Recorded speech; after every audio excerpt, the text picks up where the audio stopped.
भारत में अब किसी को भी शराब के नशे में कुचल देने पर भी आपको कोई सजा नहीं होगी। जी हाँ, आपने सही सुना। अगर आप शराब के नशे में किसी की जिंदगी छीन लेते हैं तो एक छोटा सा निबंध लिखना होगा, मात्र 300 शब्दों का, और आप अदालत से रिहा हो जाएंगे। नमस्कार, मैं हूं शालिनी सिंह और आप देख रहे हैं BS24 न्यूज। शायद आप में से कई लोगों को यह सब सुनकर अजीब लग रहा होगा, हैरानी हो रही होगी, लेकिन ऐसा सच में हुआ है। पुणे की सड़कें रात का सन्नाटा और अंधेरे में डूबी एक त्रासदी। 18 मई 2024 की रात जब दो नौजवान अश्विनी और अनीस अपने सपनों के साथ चल रहे थे, तभी एक शराबी बिगड़ैल लड़के की तेज रफ्तार पोर्शे ने उनकी जिंदगियों को कुचल कर रख दिया।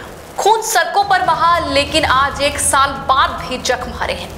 हम और आप भूल गए हैं कि 1 साल पहले पुणे की सड़कों पर 2 जिंदगियां खत्म हुई थी और हमने वादा किया था कि इंसाफ दिलाएंगे, मगर क्या हुआ? कैंडल मार्च, सोशल मीडिया पर हैशटैग और खोखली संवेदनाएं।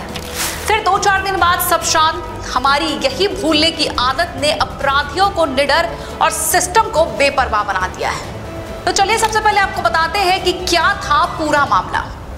19 मई 2024 को पुणे में एक 17 वर्षीय नाबालिग ने नशे में तेज रफ्तार पोर्शे से 2 IIT इंजीनियर्स अनीस अवधिया और अश्विनी कोस्टा की बाइक को टक्कर मार दी थी, जिससे उनकी मौत मौके पर ही हो गई। सीसीटीवी में आरोपी को पब से निकलते और लापरवाही से गाड़ी चलाते देखा गया।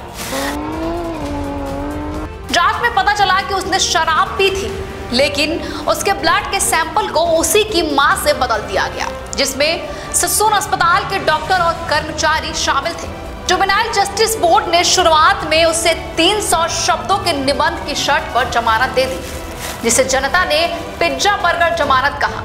भारी जन विरोध के बाद उसे रिमांड होम भेजा गया, लेकिन 1 साल बाद भी मुख्य आरोपी को कोई सजा नहीं मिली, जिससे न्याय व्यवस्था पर गंभीर सवाल उठ रहे हैं।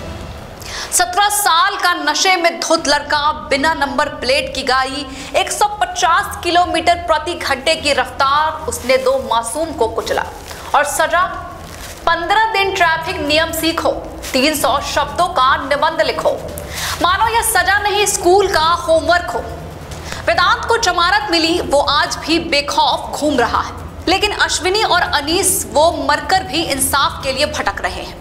अमीर घर का बेटा पोर्श गाड़ी को शराब पी के चलाता है और 2 लोगों की हत्या करता है, तो उसे कहा जाता है कि ऐसे लिख दे। Look at the ease at which the accused get away because of their political or social connections. Do you feel it's all a lost cause? क्या जस्टिस अब एक जोक बनकर रह गया है और रईसजादों के लिए हमारी जान की कीमत क्या कॉकरोच से भी कम हो गई है? सिस्टम का घिनौना चेहरा सामने आ रहा है। ब्लड सैंपल बदले गए, सबूत मिटाए गए। वेदांत के परिवार ने ड्राइवर को बलि का बकरा बनाने की कोशिश तक की। डॉक्टर्स, पुलिस, नेता सब पैसे और रसूख के गुलाम। विधायक रात के 3 बजे तक थाने पहुंचे, दबाव बनाया। कोर्ट ने वेदांत को बच्चा कहा, उसका भविष्य बचाने की बात। लेकिन अश्विनी और अनीस के सपनों का क्या? उनकी जिंदगी की कीमत क्या बस एक निबंध है? हमारे चुप्पे इस सिस्टम को ताकत देती है। अगर हम भूलते रहे तो हर बार कोई नया अश्विनी, कोई नया अनीस इस सिस्टम का शिकार होगा। हमें हर सुनवाई पर नजर रखनी होगी। जुवेनाइल सिस्टम एक्ट में बदलाव चाहिए। गंभीर अपराधों में नाबालिग को भी सजा मिले। रिश्वतखोरों को सजा दो। अश्विनी और अनीस की आत्माएं इंसाफ मांग रही है। उनकी जिंदगी की कीमत महज 300 शब्दों का निबंध नहीं हो सकता, बस इंसाफ हो सकता है।